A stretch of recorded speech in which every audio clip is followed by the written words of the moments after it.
thank the ACLU of Ohio, my friend Ben Guest, for the opportunity to share this afternoon, but most importantly for being beacons and banners in the fight for freedom and justice in our city, state, and nation. I serve as the Associate Pastor of Mount Zion Congregational Church, United Church of Christ, a church founded in 1864 during the Civil War by freed African Americans living in Cleveland, just a few blocks from where we sit today. A church that moved in the 1950s into University Circle, and like many churches during the Civil Rights Movement, was bombed. A church situated at the precipice of the proud and historic neighborhood of Glenville, and literally the border of University Circle, and that proud neighborhood runs through our parking lot. We're positioned at the intersection of one of the most resourced and developed areas in our community and region, and as well as a community in desperate need of revitalization and not gentrification. I am an African American woman born and raised in the city of Cleveland, Ohio, the proud daughter of two hardworking and faith-filled parents who instilled in me compassion, love, and respect for all people, who had a circle of friends that transcended racial, ethnic, socioeconomic, and religious limitations. I learned to believe and respect each and every person and not be concerned about the differences that others would impose upon us.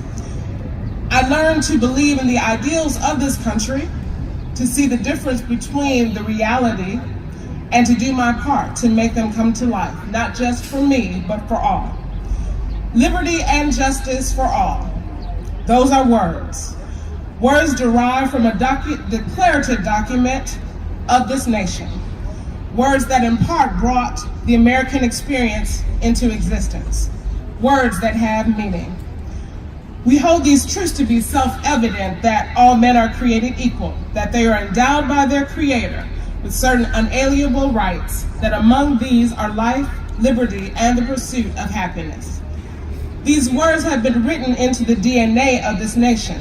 As Americans, we hold to their promise, and those living beyond our borders have continued to view them as a beacon of hope and a statement of the possible. What a nation and what a world can be if only we lived in a truth of liberty and justice for all.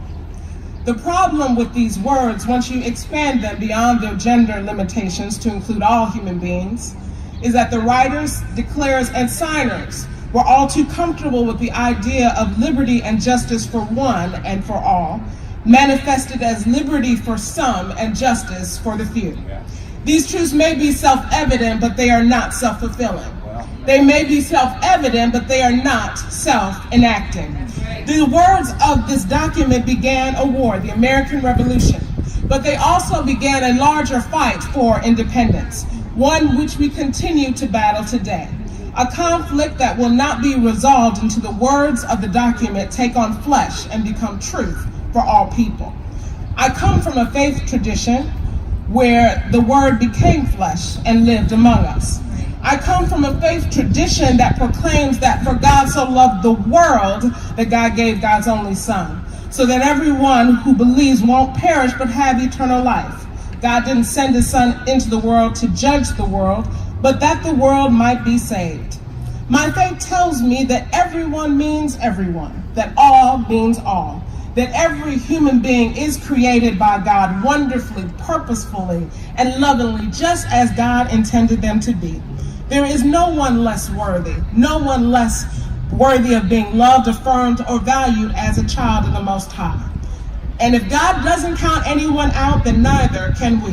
If God embraces every human being, then so too should we. If God stands for justice, then what shall we stand for? Scripture tells us Christ set us free for freedom. Therefore stand firm and don't submit to the bondage of slavery again.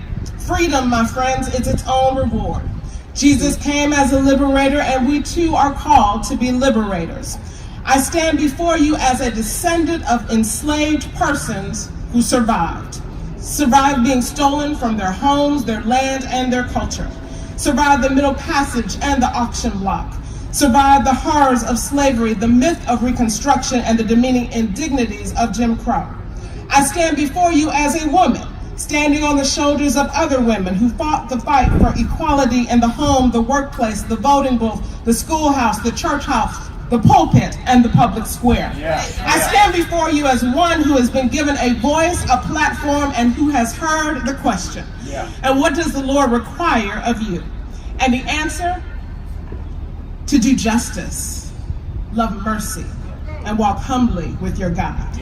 My faith is in the word embodied, the word made flesh, and promise fulfilled. And so as I stand before you today, I do so in the footsteps of my sovereign God, who at a pivotal moment in his ministry and in a political act of his own, unpacked an ancient document before a people that had fallen short on his promise. And in that moment, he unrolled the scroll and found the place where it was written, "The Spirit of the Lord is upon me, because the Lord has anointed me. He has sent me to preach good news to the poor, to proclaim release to the prisoners and recovery of sight to the blind, to liberate the oppressed, and to proclaim the year of the Lord's favor." Family, it's our time to make these words real. Liberty and justice for all. Liberty and justice at the border for human beings seeking asylum from oppressive regimes and throughout the land for undocumented persons. Liberty and justice for those impacted by a criminal justice system that needs not just reform but a complete revisioning away from a punitive justice for capitalistic gain towards a restorative justice for survivors, communities, and perpetrators. Liberty and justice for the Sandra Bland's, Trayvon Martins, and Tamir Rice's of this country. Liberty and justice for equal access and opportunity for educational pursuits and economic advancement. Liberty and justice for women and families and their doctors to make the healthcare decisions without government interference or advice. Liberty and justice for fair and just voting and elections free from foreign influence and local disenfranchisement. Liberty and justice for those desiring to serve their country they love in the military, no matter their gender expression or identity. Liberty and justice to dismantle toxic masculinity and rape culture. Liberty and justice to live beyond the yoke of the NRA and without fear of mass shootings in the classroom, the shopping center, the church, the mosque, the synagogue, or the RTA. The world will only be free when we all recognize that our personal liberty is linked, tethered, bound together in the liberty of everyone else. And if we're okay, if anyone is okay with their position of being okay while others are being oppressed, then you're just in a different part of slavery. It's time to be free. It's time to choose justice. It's time to live humbly. Be free, do justice. Be free, do justice. Be free, do justice. Amen.